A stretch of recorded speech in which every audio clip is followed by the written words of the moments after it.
are we generally being successful in getting that kind of like separation between Bitcoin and crypto? Is that being effective? It's hard to measure success. I think there's been more of that narrative in the last year in DC than ever because of us, because that's our principal narrative, right? Is that Bitcoin is special. We're not trying to like tear down crypto. We're not trying to say everything is a scam that isn't Bitcoin. Sort of from a first principles perspective, like we're really in favor of people being able to experiment with nascent technology and build decentralized financial architecture. Like that's awesome in general, right? From a very principled perspective.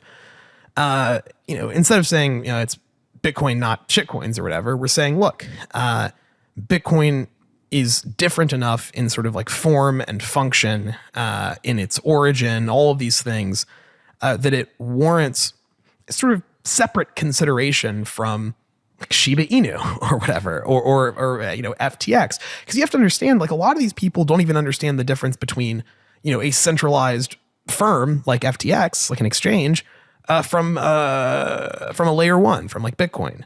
And so, yeah, trying to kind of sort of break the like mold of this is all in this one bucket of crypto to like, hey, there's a lot of different things happening here, and we think Bitcoin is special. So that's actually one of the things I'm really excited about for this year with BPI. We're putting on a one-day conference in DC called What Makes Bitcoin Special.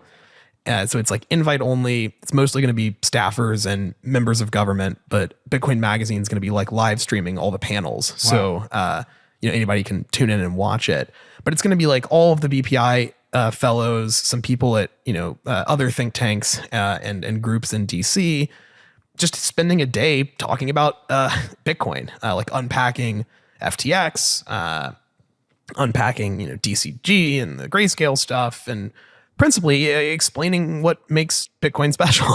So I'm really excited for that. And that's kind of the thesis, right? Is that you can't just convince someone overnight, but repetition does wonders. So a lot of our job is just kind of beating that drum until we're blue in the face, and hopefully sort of shifting the Overton window and the discourse and, downstream of that, the policy, toward a better outcome. How much has FTX made all our lives more difficult? Oh, I mean, we didn't see you at Pacific Bitcoin because you were like down in DC fighting fires. Well, we had more sort of legislative outreach to us in that 2-week period than we did cumulatively in the year that we've been running. So, the short answer is that FTX was horrible for the sort of crypto's perception in DC. Because so much of the education was like funded by Sam or done by Sam, and the FTX people. And I think politicians really gravitated toward him because he was like from their world, right? MIT kid, parents are professors. Like he, again, sort of checked these like epistemic heuristics of like, oh, this isn't just some shadowy supercoder. This is a smart kid from MIT, like who's built a successful business around this. Like I will listen to him and, hear what he has to say. So, I mean, I think immediate reaction was like, these crypto people are all liars. They're all grifters. They've fed us nonsense and BS information. It really hurt a lot of people's reputations. Like all these politicians that got money from Sam were getting like blasted online, blasted in the press. So huge, like sort of destruction of trust, a renewed skepticism of, like now you're even hearing people say, like one of the new kind of like anti-crypto, like the sort of policy beliefs is that we actually shouldn't regulate it at all because regulation legitimizes it. And crypto is so inherently bad and wrong that we shouldn't regulate it at all. Which, like, as I think a lot of Bitcoiners hear that and they probably think, oh, gee, anything but that, But hold on, isn't that a good thing if they don't regulate it? No, that's what I'm saying. Like, it's like sarcastically being like, oh, anything but that, please. Like, because I mean, these are like anti-crypto people who are like, no, these guys want to be regulated. And, what we should do is, not regulate them because the regulation gives them legitimacy. The legitimacy gives them, capital from institutions and retail investors. So we should just like ignore it altogether. So it's like interesting because there's like a subset of the anti-crypto crowd that has gone so far full circle that, they have the same views as like Bitcoin maximalists on policy. Is there any regulation that could have stopped FTX actually happening? Is it like banking regulation, like transparency reports? Or? Like, I don't know. I mean, there's probably stuff that, like yes and no. There's regulation that could have probably caught them sooner, could have limited like Americans like exposure to it, et cetera. But like, we can't regulate an offshore, like, he was doing all this stuff offshore. So I mean, like, regulating exchanges like banks, some of these other things could have made it harder for them to do shady things and also conduct business in America.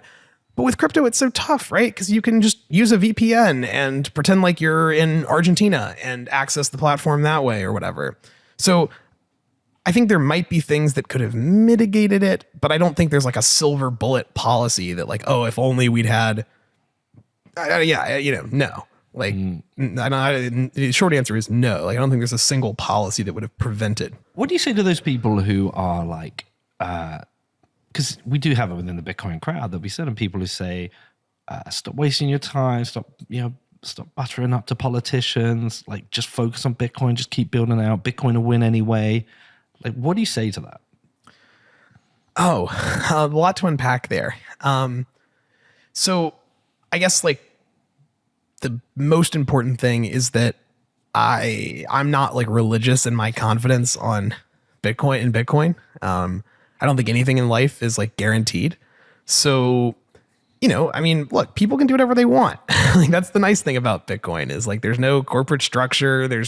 You don't need anyone's permission to start a Bitcoin think tank.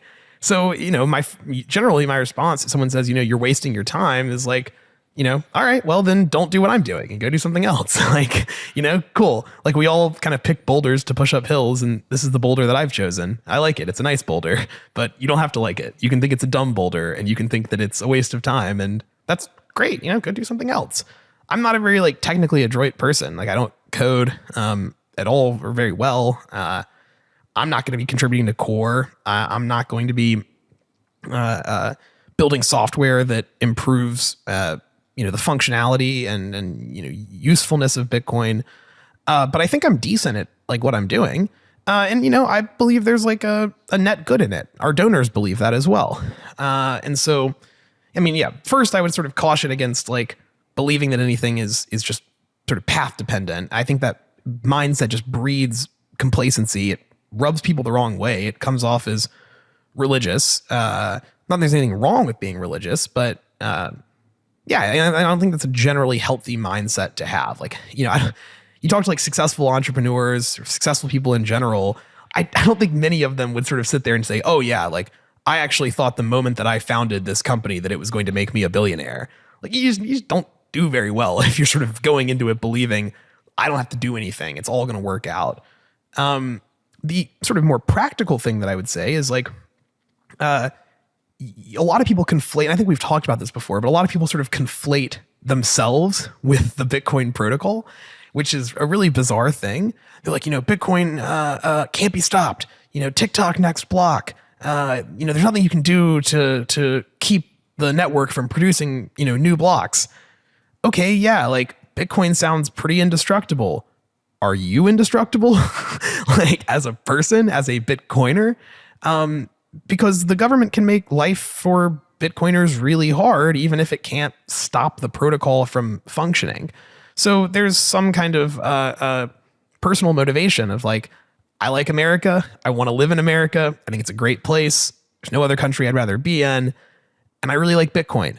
So I don't want the place that I live to be hostile to Bitcoin. And I think educating people about why Bitcoin is useful to the interests of America and why it aligns with American values is like good. Do I think BPI is going to save Bitcoin? No. Do I think like I don't have any sort of a grandiose vision. It's just like, look, these conversations are happening, right? So you can bury your head in the sand and say, well, I don't want to talk to politicians. Great, don't. But it doesn't stop the conversations from happening. It doesn't stop the regulation from happening. So really, I see the choice as like, do you want a seat at the table or do you not? I'd prefer to have a seat at the table. What tables are they though? The smoke-filled rooms. No, I mean, but yeah, like the conversations that are had about like policy, right? It's not like there's some. I mean, the government isn't some real thing. It's just a bunch of people, and so it's like, oh yeah, we got to do crypto policy. Well, who do we know that's an expert in crypto? Oh yeah, these guys at Cato, or these guys at Brookings, or these guys at BPI. Let's call them and see what they think. And so it's kind of about like putting yourself in these like social webs where people see you as a source of truth, or at least a valuable perspective to get. And do you think there are any existential risks to Bitcoin through regulation in the US? Because I've always felt like if America outlawed it, it kind of feels like it could destroy it. Like if there was regulation that said you cannot own or use Bitcoin as an American citizen, like that's a crime. I kind of feel like the Europe will certainly then bend the knee in it. And then what is it? Like, well, it might still carry on used in like South American places and like other places, but I feel like that could be quite destructive. Yeah, it's a complicated question. I mean, an existential is like a big threshold. So, I mean, the price would go down a lot, right? And so I think like the best argument to make for, there being an existential regulatory threat to Bitcoin would be, kind of like akin to security budget FUD, right? Like, look, they can't stop the Bitcoin network. But yeah, I mean, I think if the US government were to outright ban it, which I don't think is going to happen. I think we're way too far gone for that.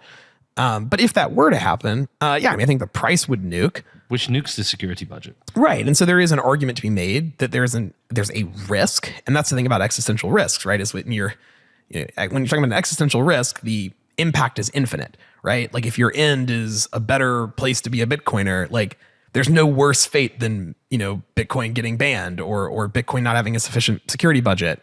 And so because the threat is so large, even any non-zero probability warrants taking that pretty seriously. So I can kind of both believe that there is a low probability of a very horrible thing happening and believe that it's extremely unlikely that that bad thing actually happens. And honestly, Bitcoin is like, I think the kind of mainstream view in DC is that it's just not the scariest thing in the world. Like one of the sort of like memes about Bitcoin that I think has permeated the halls of government in America is that it's pretty traceable. Obviously, like, I don't think, anyone in DC is like thinking about the implications of like SegWit for like privacy in the future or like whatever. But in general, people are like, we can sort of trace this, whatever, it's fine. The bigger concerns are consumer protection stuff. So like FTX, how do we regulate these exchanges and these like centralized entities that Americans are parking their money with? Stable coins have been a much bigger sort of topic of conversation, DeFi. So Bitcoin kind of is there are bigger targets, I guess, and bigger perceived risks by a lot of people in government than Bitcoin. But, then you get this sort of like out of left field stuff, like Elizabeth Warren's recent, bill that would effectively ban self-custody, that would effectively, would sort of neuter all of the things that are cool about this tech. Yeah, but her shit's not really going anywhere, is it? No, but it's troubling that it was bipartisan, right? It's troubling that she had a Republican, sort of co-sponsor that bill with her. Which Republican was it? Marshall, Senator Marshall. It's surprising to find a Republican on that side of things, but yeah, and I think that was like alarming. But yeah, most bills never make it anywhere. But it's kind of about like sort of setting the goalpost. And again, like this concept I refer to a lot of, like shifting the Overton window. It's like right now it's a split legislature, and so the probability of really any meaningful policy coming out is low. But this stuff doesn't just go away. And so it's like in a couple of years, maybe the tides have shifted. Maybe people are more anti-Bitcoin. Maybe a certain political party has a greater hold on power.